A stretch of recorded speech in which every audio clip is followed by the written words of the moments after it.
नमस्कार मित्रांनो. जर तुम्ही राज्यसेवा प्रिलिमिनरी एक्झामिनेशनची तयारी करत असाल आणि याची सुरुवात तुम्ही प्रॉपर स्ट्रॅटेजी या व्हिडिओनी केली असेल, तर तुम्हाला एक गोष्ट इथं लक्षात येईल, की मोस्ट ऑफ द टॉपर्स सांगतात, की प्रिव्हियस इयर क्वेश्चनचं एनालिसिस तुम्ही केलं पाहिजे. आता मोस्ट ऑफ द एस्पिरंटच्या मनात काय विचार असतो, की हे प्रिव्हियस इयर क्वेश्चन जे आहे, यांचं एनालिसिस आपण का करावं आणि कसं करावं? हे 2 प्रश्न असतात. आता का करावं या का करावंचं उत्तर तर मी तुम्हाला डायरेक्टली आता सांगून देतो, की या प्रिव्हियस इयर क्वेश्चनच्या एनालिसिस थ्रू आपल्याला ट्रेंड एनालिसिस समजतो, की म्हणजे ट्रेंड कोणत्या दिशेने चालला जो रोड मॅप आहे, तो आपल्याला बनवायसाठी या का करावं त्याचं जे आन्सर आहे, हा आपला रोड मॅप बनवायसाठी आपल्याला पाथ वे भेटते, की आपण कोणत्या पाथनी आपला रोड मॅप बनवायला पाहिजे. तर हे या प्रिव्हियस इयर क्वेश्चनचं एनालिसिस थ्रू आपल्याला माहिती पडते. पण कसं करावं या प्रश्नाचं उत्तर मी या व्हिडिओमध्ये तुम्हाला सांगेल. आणि मोस्ट ऑफ द गोष्टी मी तुमच्यासाठी रेडीमेड करून ठेवलेल्या आहे. तर ते गोष्टी तुमच्यासाठी खूप हेल्पफुल राहतील. तर नक्की हा व्हिडिओ शेवटपर्यंत बघा. आता जेव्हा आपल्याला माहिती आहे, की प्रिव्हियस इयर क्वेश्चन हे खूप इम्पोर्टंट असतात. तरी पण मोस्ट ऑफ द एस्पिरंट काय करतात, याला स्किप करतात आणि डायरेक्ट जे स्टँडर्ड बुक सांगितले जातात, ते स्टँडर्ड बुकवर जंप करतात. पण प्रिव्हियस इयर क्वेश्चन आपल्याला दाखवतो, की रिपिटेशन ऑफ थीम्स कोणचे आहे आणि असे कोणचे टॉपिक आहे ज्यांच्यावरून वारंवार प्रश्न बनला जात आहे. आता हे मी तुम्हाला प्रूफ सोबत दाखवतो. तर चला आपल्या व्हिडिओला आपण सुरुवात करूया, ज्याच्यात आपण प्रिव्हियस इयर क्वेश्चनला डिकोड करू, त्यासोबतच ट्रेंड एनालिसिसला समजण्याचा प्रयत्न करू.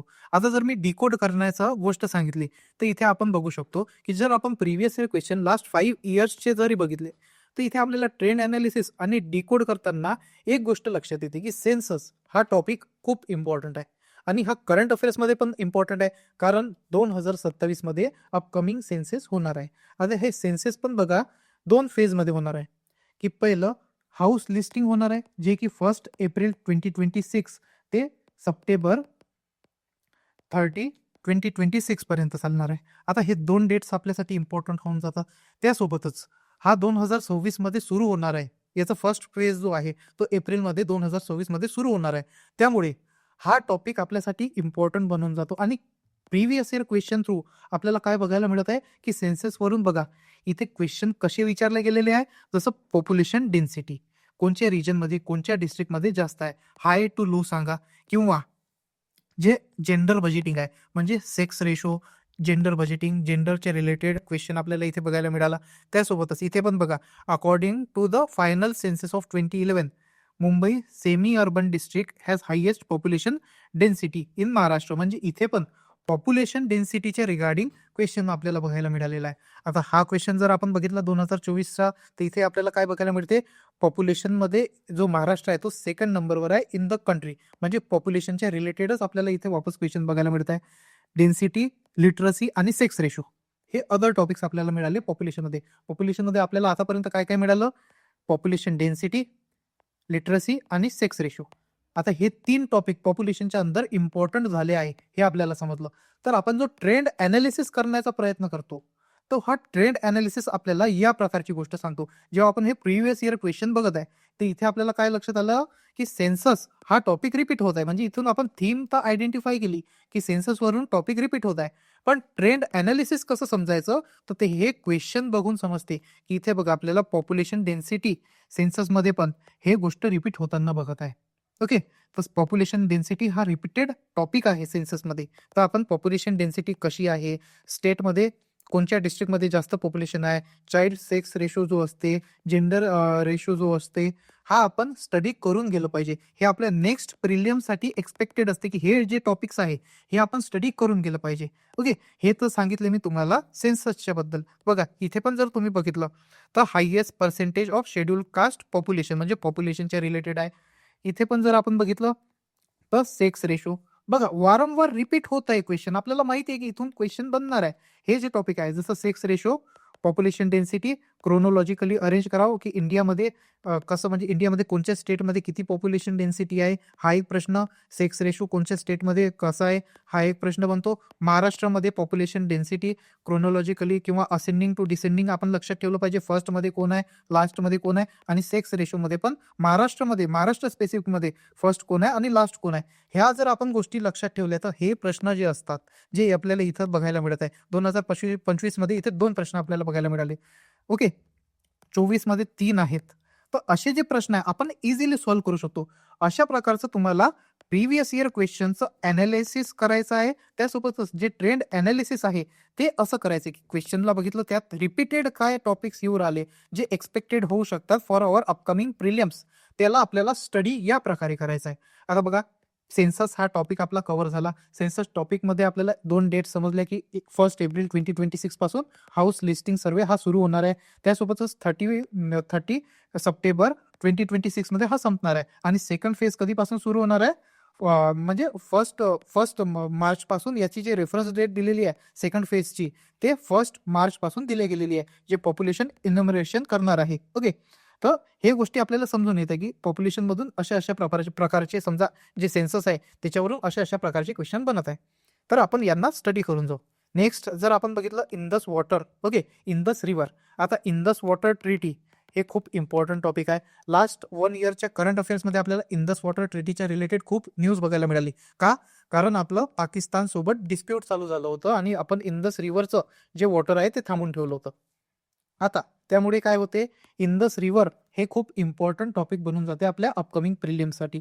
आता Indus river through question repeat होत आहेत का? तर हो, होत आहे. इथे बघा, आता क्वेश्चन मध्ये काय रिपीट होत आहे, Jhelum is a tributary of Indus river. हो, म्हणजे ट्रिब्युटरी हा एक इम्पॉर्टंट टॉपिक भेटून गेला आपल्याला. म्हणजे इंदस रिव्हरच्या रिलेटेड जे पण ट्रिब्युटरीज आहे ते आपल्यासाठी हॉट टॉपिक्स बनून जातात.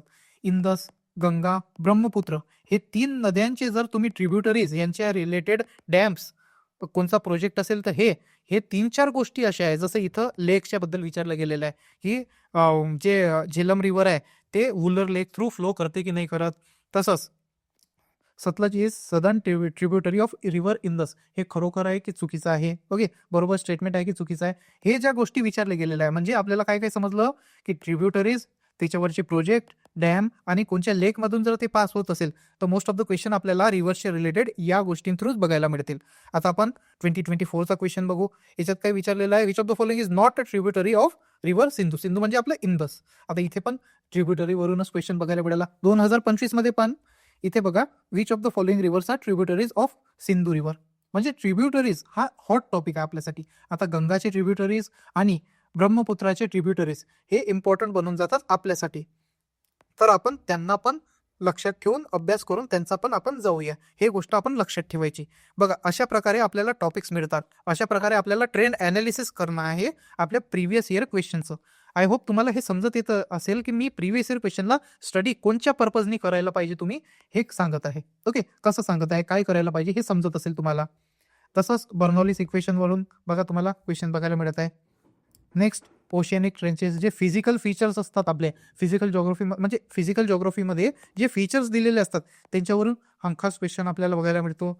त्यासोबतच असतात कोठारी कमिशनची गोष्ट केली, जे इम्पॉर्टंट कमिशन असले न्यूजमध्ये त्यांच्यावरून पण आपल्याला प्रश्न बघायला मिळतो. जे न्यू एज्युकेशन पॉलिसी जे इम्प्लिमेंट करण्याची गोष्ट केली गेली. आता जे कोठारी कमिशन आहे ते पण एज्युकेशनचे रिलेटेड आहे. न्यू एज्युकेशन पॉलिसी ही इम्प्लिमेंट गेली पाहिजे, हे पण आपल्या न्यूजमध्ये चालू होतं. तर Kothari commission already important topic होऊन जातो आपल्यासाठी. हे आपल्यासाठी समजणं गरजेचं आहे. बरोबर आहे, यांना आपल्याला प्रायोरिटी वाईज लिस्ट डाऊन करायचं आहे. आता हे सगळ्या गोष्टी तर आपण बघितल्या, जसं ozone layer. Okay, ozone layer हे पण रिपीट होत आहे. आता हे सगळ्या गोष्टी तर आपण बघितल्या, पण ट्रेंड अनालिसिस आपण जो करण्याचा प्रयत्न करत आहे तो प्रायोरिटी वाईज कसा करायला पाहिजे, चला आता हे डिस्कस करूया. जसं बघा, आपल्याला माहिती आहे की सगळ्यात जास्त प्रश्न विचारण्यात जाणारे जो टॉपिक असतो, जो सब्जेक्ट असतो तो आपल्यासाठी इम्पॉर्टंट बनून जातो. तर सगळ्यात जास्त क्वेश्चन आपल्याला कोणत्या सब्जेक्ट थ्रू बघायला मिळतात, जनरल सायन्स. म्हणजे जनरल सायन्समधले जे पण इम्पॉर्टंट टॉपिक असतील त्यांना आपल्याला प्रायोरिटी वाईज करून जाणंच आहे. आता हे इम्पॉर्टंट टॉपिक मी तुमच्यासाठी लिस्ट डाऊन केलेले आहे, ज्यांच्यावरून वारंवार प्रश्न बनतात, तर ते तुम्ही जरूर करून जा. त्यासोबतच जे रेस्ट ऑफ द टॉपिक्स आहे त्यांना पण तुम्हाला करायचंच आहे, पण त्यांची डिफिकल्टी लेवल जी आहे ते थोडी डिफिकल्ट साईडनी असते. आता जसं हिस्ट्री बघितलं आपण, हिस्ट्रीमधून आपल्याला ऑन एन ॲव्हरेज 15 ते 16 क्वेश्चन बघायला मिळतात. आता यांची जी डिफिकल्टी असते ते मॉडरेट लेवलची असते. जिओग्राफीमधून पण आपल्याला 15 इझिली क्वेश्चन बघायला मिळतात, 15 ते 16. ओके, इझी टू मॉडरेट लेवलचे. पॉलिटीमधून पण आपल्याला 15 पर्यंत असतो. करंट अफेअर्समधून आपल्याला 12 ते 15 असे डायनॅमिक नेचरचे क्वेश्चन बघायला मिळतात. आणि इकॉनॉमी जर म्हटलं, इकॉनॉमी थ्रू पण आपल्याला 15 ते 16 क्वेश्चन बघायला मिळतात. एन्व्हायरमेंटचे थोडे कमी प्रश्न असतात. आता एन्व्हायरमेंट आणि जिओग्राफी हा 2 जे सब्जेक्ट आहे हे एकमेकांसोबत रिलेट करतात. जर नॅशनल पार्कची लोकेशनची गोष्ट झाली तर हे जिओग्राफीमध्ये पण आपण रिलेट करू शकतो आणि एन्व्हायरमेंटमध्ये पण रिलेट करू शकतो. जसं स्टेटमेंट वाईज असलं, एका जागी लोकेशन विचारली गेलेली आहे आणि एका जागी त्या लोकेशनला म्हणजे मिळणारी प्रजाती विचारली गेलेली आहे. तर या दोन्ही पण जागी आपल्याला काय होते, एन्व्हायरमेंट प्लस जिओग्राफी असे 2 प्रकारचा जो कंबाईन प्रश्न आहे असा बघायला मिळतो. तर यामुळे आपल्याला वाटते की एन्व्हायरमेंटचं थोडंसं वेटेज कमी बघायला मिळते. हो, ते आहे. पण जेव्हा लोकेशन वाईज आपल्याला प्रश्न बघायला मिळतात, जे लोकेशनचे असतात जसे national park, wild life sanctuary, हे आपल्यासाठी इम्पॉर्टंट बनून जातात. तर आपण त्यांना पण गो थ्रू केलं पाहिजे. एन्व्हायरमेंटमध्ये कमी येतात ते कोअर कन्सेप्ट थ्रू कमी येतात. जर नॅशनल पार्क न्यूजमध्ये आहे तर नॅशनल पार्कवरून क्वेश्चन येऊ शकतो, हे आपल्याला समजून घेऊन चालणं आहे. तसंच जर आपण सीसॅटची गोष्ट केली तर सीसॅटमध्ये डिसिजन मेकिंग हा आपल्यासाठी एक बोनस मार्क्स सारखा क्वेश्चन असतो. कारण त्याच्यात आपल्याला जे आपलं ॲनालिटिकल नॉलेज असते, जे आपण आपल्या लाईफमध्ये अप्लाय करू, त्यांच्यावरून प्रश्न बघायला मिळतात. नंतर कॉम्प्रिहेन्शनमधून आपल्याला 45 ते 50 प्रश्न बघायला मिळतात. ते पण खूप इझी टू मॉडरेट लेवलचे असतात. आपण इझिली यांना सॉल्व्ह करू शकतो. त्या व्यतिरिक्त आपल्याला लॉजिकल रिझनिंग आणि क्वांट यांचे प्रश्न बघायला मिळतात. आता बघा, हे 15 ते 8 म्हणजे 15 ते 16 आपल्याला लॉजिकल रिझनिंग आणि 10 ते 12 समजा आपल्याला क्वांट याचे प्रश्न बघायला मिळतात. पण आपलं जे प्रायोरिटी ऑर्डर असली पाहिजे, पेपर सॉल्व्ह करण्याची म्हणा किंवा अभ्यास करण्याची, ते अशीच असली पाहिजे. कारण आपल्याला कॉम्प्रिहेन्शन थ्रू आपला जो पासिंग मार्क्स आहे त्याला म्हणजे जे बॅरियर आहे त्या बॅरियरला पार करण्याची हेल्प मिळत आहे. त्यासोबतच रिझनिंग असा एक टॉपिक आहे, असा एक सब्जेक्ट आहे ज्याची क्वेश्चन खूप इझिली आपण सॉल्व्ह करू शकतो. जर आपण मॅथ्सची गोष्ट केली, क्वांटची गोष्ट केली, त्याच्यात ट्रॅप असतात भरपूर आणि याला सॉल्व्ह करून तितका आउटपुट मिळत नाही. आता हा आउटपुट मिळत नाही, त्यामुळे याला आपण थोडा कमीच हात लावायचा प्रयत्न करायचा. असं नाही की काहीच करून जायचं नाही. जे रिपीटेड टॉपिक असतात मॅथ्सचे त्यांना करून जायचं. जसं पर्सेंटेजमधून माहिती आहे आपल्याला प्रश्न येणारच आहे. अजून ॲव्हरेज असतो. ॲव्हरेजमधून आपल्याला माहिती आहे प्रश्न येतोच. तर आपल्याला हे 2 टॉपिक कसे माहीत आहे, यांचे प्रश्न जे पण टाइप्स असल्या त्या सगळ्या टाइप्स करूनच जायच्या. अशा मॅथ्सच्या काही सिलेक्टेड गोष्टीच तुम्ही करून जा. रिझनिंगचे आपण मोस्ट ऑफ द टॉपिक करून जायचे. कॉम्प्रिहेन्शन तर आपल्याला प्रॅक्टिसनुसारच इथे आपण परफेक्शन आणू शकतो. आणि डिसिजन मेकिंग हे तर ॲनालिटिकल वस्तू आहे. तर ॲनालिटिक्स तुमचे जितके चांगले असतील, जितकं तुमची ॲनालिटिकल पॉवर चांगली असेल, तितकं तुम्ही चांगल्या प्रकारे सीसॅटला क्वालिफाय करू शकता. तर हे तर झालं आपलं सीसॅटचं. आता जर आपण जीएसचा जर आपण विचार केला, तर जीएसमध्ये आपण सब्जेक्ट वाईज बघूया. आता जर तुमचं सब्जेक्ट वाईज वेटेज तुम्हाला समजलं, then you can easily qualify up to 55% of your paper. म्हणजे बघा, 55% पर्यंतचा जो पेपर आहे तो तुमचा वेटेज थ्रू क्वालिफाय होऊ शकतो. आता वेटेज कसं समजायचं, जसं बघा, जनरल सायन्स इथे आपल्याला 20 ते 22 प्रश्न बघायला मिळत आहे. आता जर तुम्ही हे नाही समजलं, काय की वेटेज जर तुम्ही समजलं नाही की आपल्याला वेटेज कसं डिस्ट्रीब्यूट करायचं आहे, then if you fail to classify them here, you will fail your exam. कारण आपल्याला इथे समजून राहिलं 20 ते 22 क्वेश्चन आपल्याला जनरल सायन्स टू बघायला मिळत आहे आणि हायएस्ट वेटेज आहे. सो आपल्याला काय करायला पाहिजे, एक मायक्रो स्ट्रॅटेजीला फॉलो करायला पाहिजे. जिथे आपल्याला माहिती आहे की रिपिटेशन ऑफ टॉपिक्स आहे. जसं आपण बायोलॉजीमध्ये फोकस ठेवलं तर ह्युमन बॉडी सिस्टम जी असते, जसं इंटेस्टाईन, ब्रेन, आईज याचे काही बारीक बारीक म्हणजे पार्ट्स असतात. त्या पार्ट्सच्या फंक्शन या पार्ट्सच्या नेम्सवरून प्रश्न आपल्याला बघायला मिळतो. न्यूट्रिशन आणि डिझीज बायोलॉजीमध्ये आपल्याला या टॉपिक्स थ्रू प्रश्न बघायला मिळतो. तर हे रिपीटेड टॉपिक्स आहे, यांना आपण करून गेलं पाहिजे. नेक्स्ट फिजिक्समध्ये बघा, लाईट, साऊंड, इलेक्ट्रिसिटी यांचे काही न्यूमेरिकल्स असतात ते, आणि जे यांचे फॅक्च्युअल पण प्रश्न असतात त्यांच्यावरून पण आपल्याला एक आयडिया येतो की आपल्याला काय अभ्यास करायचा आहे. तर फिजिक्समध्ये आपण या गोष्टींना तयारी करून जाऊ शकतो. म्हणजे इझिली आपण इथे जे 20 ते 22 क्वेश्चन आहे डिफिकल्ट लेवलची, याच्यातून आपण 15 क्वेश्चन तर इझिली सॉल्व्ह करू शकतो. म्हणजे उरला 5 ते 6 क्वेश्चनचा. हा फक्त डिफिकल्ट आपल्या स्वतः एकट्यासाठी होणार आहे का? हा आपल्या एकट्यासाठी तर नाही होईल ना. जितके आपल्यासोबत परीक्षेला विद्यार्थी बसत आहे त्या सगळ्यांसाठीच हा डिफिकल्ट राहणार आहे. म्हणजे आपल्याला करायचं काय आहे, आपल्याला स्ट्रॅटजी वाईज आपल्याला चालायचं आहे की जे इझी टॉपिक आहे. जसं इथं लाईट, साऊंड, इलेक्ट्रिसिटी याचे न्यूमेरिकल जे असतात ते बेसिक्स असतात आणि जे फॅक्च्युअल क्वेश्चन पण असतात ते इझी टू मॉडरेट लेवलचे असतात. तर आपण या प्रश्नांना सोडवायचा प्रयत्न करू. का आपण एखादा रँडम डिफिकल्ट टॉपिक आला त्याच्यामागे का जायचं, आपण जेव्हा आपल्याला इझी टॉपिक माहिती आहे की इझी टॉपिक थ्रू क्वेश्चन आपण हँडल करू शकतो, तर आपण easy topic easy to moderate लेवलच्या प्रश्नांवर आपण जाऊ. डिफिकल्ट वाले करायचे, पण जेव्हा आपल्याला खूपच म्हणजे एकदम डिझास्टरियस सिच्युएशनमध्ये असलं आपण, की आपल्याला माहिती आहे की आपला पेपर नाही निघेल, तेव्हा आपण असं ट्राय करून बघायचा. जेव्हा आपल्याला माहिती आहे आपण जसं जे वेटेज वाईज स्ट्रॅटेजी वाईज आपण चालू, तर आपण इझिली क्वालिफाय करू शकतो. इथे आपण फालतूची रिस्क घ्यायची नाही. तर इथे माहिती आहे आपल्याला केमिस्ट्रीमध्ये ॲटॉमिक स्ट्रक्चर, कार्बन कंपाऊंड याच्यावरून आपल्याला प्रश्न बघायला मिळत आहे. ओके. तर हे काही असे टॉपिक आहे जे मी लास्ट 5 इयर्समध्ये इम्पॉर्टंट टॉपिक काढून ठेवलेले आहे. हे करणं तुमच्यासाठी मस्ट आहे. ओके. सो हे टॉपिक तुम्ही जनरल सायन्समध्ये करू शकता. नेक्स्ट जर आपण बघितलं, तर नेक्स्ट बघूया आपण हिस्ट्री सब्जेक्टला. हिस्ट्रीमध्ये आपल्याला 17 ते 18 क्वेश्चन ऑन एन ॲव्हरेज बघायला मिळतात, ज्याच्यात स्प्लिट जर आपण बघितली तर modern history, Maharashtra special history आणि एन्शियंट हिस्ट्री अशा प्रकारचे आपल्याला क्वेश्चन बघायला मिळतात, ज्याच्या थ्रू आपल्याला मॅक्सिमम क्वेश्चन बघायला मिळतात. आता इथे क्वेश्चनची कॅटेगरी ना मॉडरेट टू डिफिकल्ट लेवलची असते, कारण हिस्ट्रीमध्ये फॅक्ट्स हे भरपूर असतात. आता या फॅक्ट्सला आठवून ठेवणं हे थोडंसं कठीण जातं, त्यामुळे हिस्ट्री थोडा मुलांना कठीण जातो.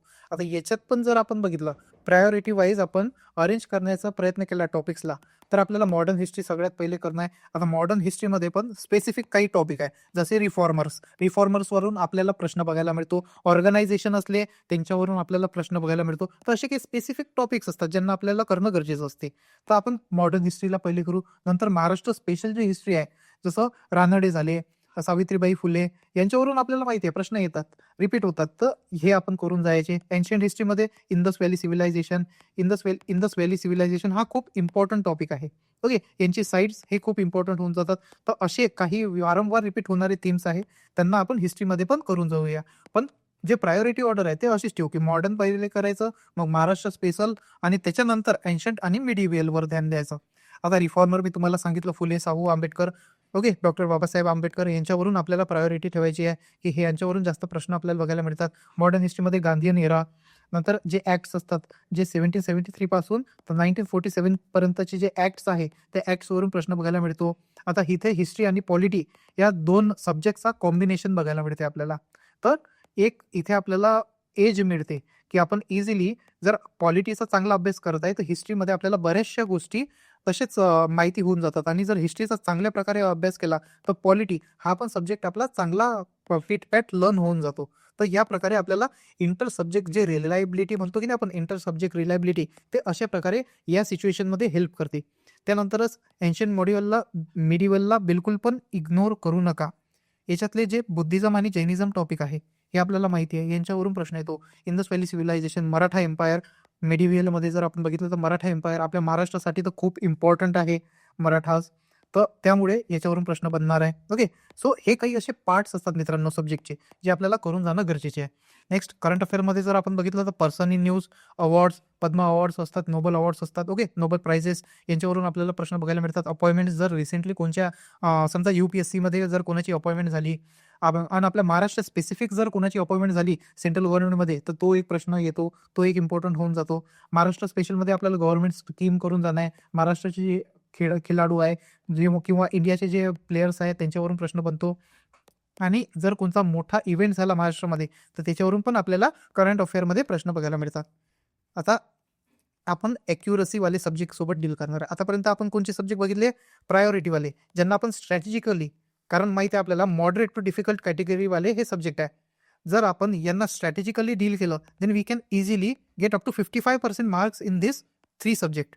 आता जर आपण या जे अपकमिंग सब्जेक्ट आहे यांना जर आपण ॲक्युरसी सोबत सॉल्व्ह केलं, then we can get 100% accuracy in this subject, because these are having high return of interest.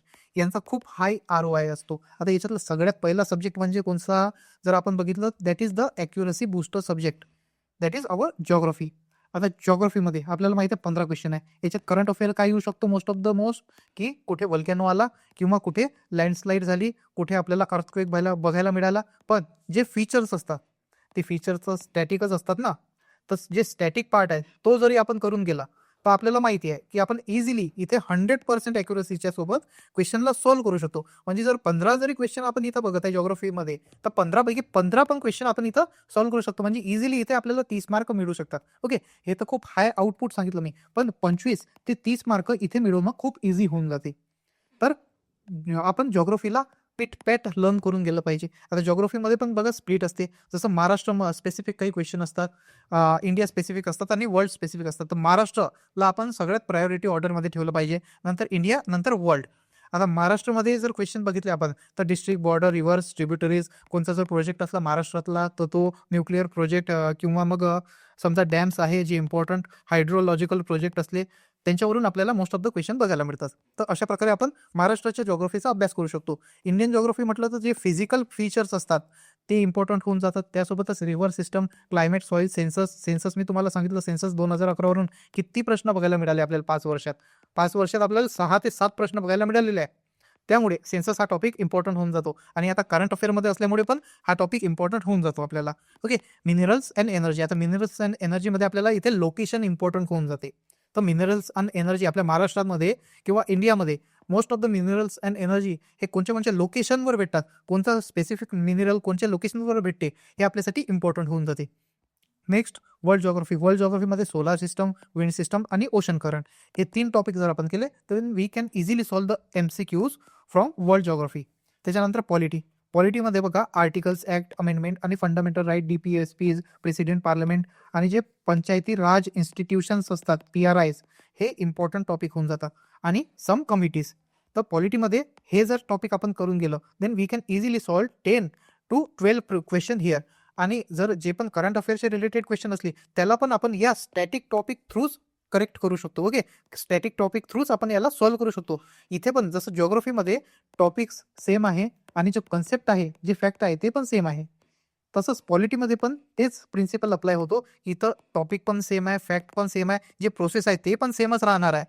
Bus current अफेअर्सचं काही ॲडिशन झालं तर तिथे अमेंडमेंट्समध्ये होतील ते, किंवा जास्तीत जास्त झालं तर लोकसभाची सीट इन्क्रीज झाली किंवा राज्यसभाची सीट डिक्रीज झाली, अशा प्रकारचे काही म्हणजे ॲनालिटिकल क्वेश्चन असतात ते. आपल्याला फॅक्च्युअल क्वेश्चनमध्ये बराच काही चेंज आहे, फॅक्च्युअल पार्टमध्ये बराच काही चेंज झाला, अशा प्रकारचे प्रश्न इथे बघायला मिळत नाही. त्यामुळे पॉलिटी हा आपला 100% स्कोअरिंग सब्जेक्ट असतो. पॉलिटी, जिओग्राफी, ओके, हे आपले 100% स्कोरिंग सब्जेक्ट आहे. त्यासारखंच आपण जर बघितलं इकॉनॉमिक्स, तर इकॉनॉमिक्समध्ये हिडन मार्क्स आपल्याला बघायला मिळतात. कसे? जर आपल्याला थोडेसे पण फॅक्ट्स, जसं इन्फ्लेशन हे कसं वर्क करते, इन्फ्लेशन का होते इकॉनॉमीमध्ये, हे जर समजलं then we can easily solve question from here. आणि इन्फ्लेशन, जेंडर, अजून समजा सेन्सस, हे असे फॅक्टर्स आहेत ज्याच्यात डाटा हा खूप इम्पॉर्टंट होऊन जातो. तसंच इकॉनॉमिक्समध्ये पण डाटा हा खूप इम्पॉर्टंट होऊन जातो. स्टुडंट कुठे चुकतात माहिती आहे का? ते जास्त कन्सेप्टच्या मागे धावतात, की समजा जसं इन्फ्लेशन आहे. What is the reason behind the inflation? What are the targets that monetary policy committee should give to reduce the inflation? आता बघा, हा जो हेतू येतो ना आपण स्टडी करायचा, तो UPSC साठी खूप चांगला होतो. पण जर जेव्हा आपण MPSC साठी अभ्यास करत आहे, तर MPSC इथे आपल्याला most of the time data आणि फॅक्ट्स याच्यावरच रिलाय करायला सांगते. म्हणून आपल्याला डाटा रिलेटेड जे पण क्वेश्चन आपण प्रिव्हियस इयर क्वेश्चनमध्ये बघू, की प्रिव्हियस इयर क्वेश्चनमध्ये जे पण डाटा रिलेटेड टाइप्सचे क्वेश्चन आहे इकॉनॉमिक्सचे, ते आपण पाठ करून जाऊ, ते आपण वाचून जाऊ, जेणेकरून we can easily solve this economics question. तर इथे पण आपल्याला बघा चांगला एज मिळू शकतो बाकीच्या स्टुडंटपेक्षा. आणि जर आपण मायक्रो स्ट्रॅटेजी फॉलो करायची म्हटली तर फोकस आपल्याला कुठे ठेवायला पाहिजे? पॉवर्टी, अनएम्प्लॉयमेंट आणि सम कमिटीज असले तर त्यांच्या डाटाजवर, जसं लकडवाला कमिटी आहे, यांनी काय पॅरामीटर्स सांगितलेले आहे, तर याच्यावर आपण लक्ष दिलं पाहिजे. ह्युमन डेव्हलपमेंट इंडेक्स, याचे काय पॅरामीटर्स असतात to measure human development index, हे आपल्याला माहिती असलं पाहिजे. करंटमध्ये आपल्याला महाराष्ट्राचा बजेट, इंडियाचा बजेट आणि इकॉनॉमिक सर्वे हे गोष्टी करून जाणार आहे. Then we can easily solve the questions of economics. त्याच्यानंतर जर आपण बघितलं तर एन्व्हायरमेंट. आता एन्व्हायरमेंटमध्ये नॅशनल पार्क, सेंच्युरीज, मी सांगितलं तुम्हाला महाराष्ट्राचे जे नॅशनल पार्क आणि सेंच्युरीज असतात ते इम्पॉर्टंट होऊन जातात. वाईल्ड लाईफ प्रोटेक्शन ॲक्ट हा इम्पॉर्टंट आहे. आणि कन्सेप्ट जसं फूड चेंज काय असते, ग्रीन हाऊस गॅसेस काय असते, ग्रीन हाऊस गॅसेस, ओझोनवरून तुम्हाला डायरेक्ट मी सांगितलं ना, टॉपिक रिपीट होत आहे, थीम रिपीट होत आहे. ग्रीन हाऊस गॅसमध्ये ओझोन हा टॉपिक रिपीट झाला ना. असेच रिपीटेड टॉपिक आपल्याला बघायला मिळतात. आपल्याला यांना सोडायचं नाहीये. आपण जर हे सोडले ना then we will fail in this examination. आपल्याला यांनाच फोकस करायचा आहे आणि जे वरतून जे आपण एक्स्ट्रा एफर्ट लावू शकलो ते आपल्या कॅपॅसिटीवर आहे. आपल्याला हे बेअर मिनिमम एफर्ट्स तर लावायचेच आहे. एक्स्ट्रा एफर्ट आपल्या कॅपॅसिटीवर आहे. तर हे काही इम्पॉर्टंट टॉपिक्स आहे जे आपण करून गेलं पाहिजे. हे मी डिटेल स्ट्रॅटेजी तुमच्यासोबत डायरेक्टली शेअर केलेली आहे. याची मेहनत करायला तुम्हाला म्हणजे इतकं काही गरज नाही आहे. हे मी टॉपिक सांगितलेलं आहे या पर्टिक्युलर सब्जेक्ट थ्रू. ते तुम्हाला करूनच जायचे आहे with 100% accuracy. Then you can easily qualify this examination. आता सी-सेटमध्ये बघा तुम्हाला 33% आणणं म्हणजे 67 प्लस मार्क्स आणणं खूप गरजेचं आहे. आता बऱ्याच मुलांना काय होते माहिती आहे का, कॉम्प्रिहेन्शन सॉल्व्ह करता येत नाही. आता याच्यावर मी डिटेल व्हिडिओ नंतरच्या पार्टमध्ये घेऊन येईल. पण असं नाही झालं पाहिजे की आपण खूपच जी-एसचा अभ्यास केला. जी-एसमध्ये आपल्याला 150 मार्क मिळत आहे. पण सी-सेटमध्ये आपल्या 67चं बॅरियरच क्रॉस नाही होऊ शकत आहे. असे कामं नाही करायचे आपल्याला. सी-सेटवर पण लक्ष द्यायचं. Decision making, comprehension, logical reasoning हे जे प्रश्न आहे म्हणजे हे जे टॉपिक आहे या टॉपिकला चांगल्या प्रकारे करून जा आणि पूर्ण कॉन्सन्ट्रेशननी या क्वेश्चनला सॉल्व्ह करण्याचा प्रयत्न करा. जे प्रिव्हियस इयर क्वेश्चन आहे त्यांना सॉल्व्ह करून बघा, जेणेकरून तुम्हाला आयडिया येईल की कशा प्रकारचे टॉपिक्स विचारले जात आहे आणि आपल्याला कोणत्या दिशेने आपली सी-सेटची प्रिपरेशन ठेवायला पाहिजे. कोणते लॉजिकल रिझनिंगचे प्रश्न विचारले जात आहे ते आपल्याला माहिती पडतील. तर अशा प्रकारे आपण एक डिटेल स्ट्रॅटेजी थ्रू आपल्या प्रिपरेशनला सप्लिमेंट केलं पाहिजे, जेणेकरून we can easily qualify our MPSC राज्य सेवा 2026 प्रिलिमिनरी एक्झामिनेशन. ओके. तर हा माझा काही ॲनालिसिस होता मित्रांनो. आय होप याच्या थ्रू तुम्हाला बऱ्याचशा काही गोष्टी हेल्प झाल्या असतील. आणि बघा, आपल्याला हे एक्झामिनेशन पास करायची आहे. त्यामुळे आपल्याला एक आता मेजर बॅरियर बघायला मिळत आहे, तो म्हणजे मेन्स एक्झामिनेशन. मेन्स एक्झामिनेशनमध्ये डिस्क्रिप्टिव्ह पेपर होत आहे. आता डिस्क्रिप्टिव्ह पेपरसाठी आपल्याला थेरॉटिकल पोर्शन हा माहिती असणं गरजेचं आहे. त्यासोबतच थेरॉटिकल पोर्शनला ॲनालिटिक्स थ्रू आपण कसं सॉल्व्ह करू शकतो, आपलं ॲनालिटिकल स्किल वाढवायवर तुम्ही लक्ष द्या मित्रांनो. जेणेकरून तुम्ही इझिली तुमच्या ड्रीम जॉबवर पोहोचू शकता. Okay. So this was about this video. आणि भेटूया मित्रांनो आपल्या नेक्स्ट व्हिडिओमध्ये. आता नेक्स्ट व्हिडिओमध्ये आपण ट्राय करू हे की आपण एखादा टॉपिक डिस्कस करू. स्ट्रॅटेजी तर आपण खूप बघून घेतल्या. पण टॉपिक डिस्कशन जे आहे, ते टॉपिक डिस्कशनवर आपण थोडं सुरुवात करूया. जेणेकरून तुम्हाला इंग्लिश मीडियममध्ये मोस्ट ऑफ द हेल्प जे आहे ते इथेच आपल्या चॅनल थ्रूच मिळेल. आणि हे व्हिडिओ मराठी मीडियमची मुलं पण बघू शकता. कारण बघा, मीडियमचा फरक आहे फक्त. पण जे स्ट्रॅटेजी राहणार आहे, जे पेपर राहणार आहे, जे पोस्ट पाहिजे आपल्याला ते तर तेच आहे ना. तर तुम्ही मराठी मीडियमवाले पण या सीरीजला फॉलो करू शकता आणि इंग्लिश मीडियमवाले पण या सीरीजला फॉलो करू शकता. So it will be beneficial for you. तर चला मित्रांनो, भेटूया आपल्या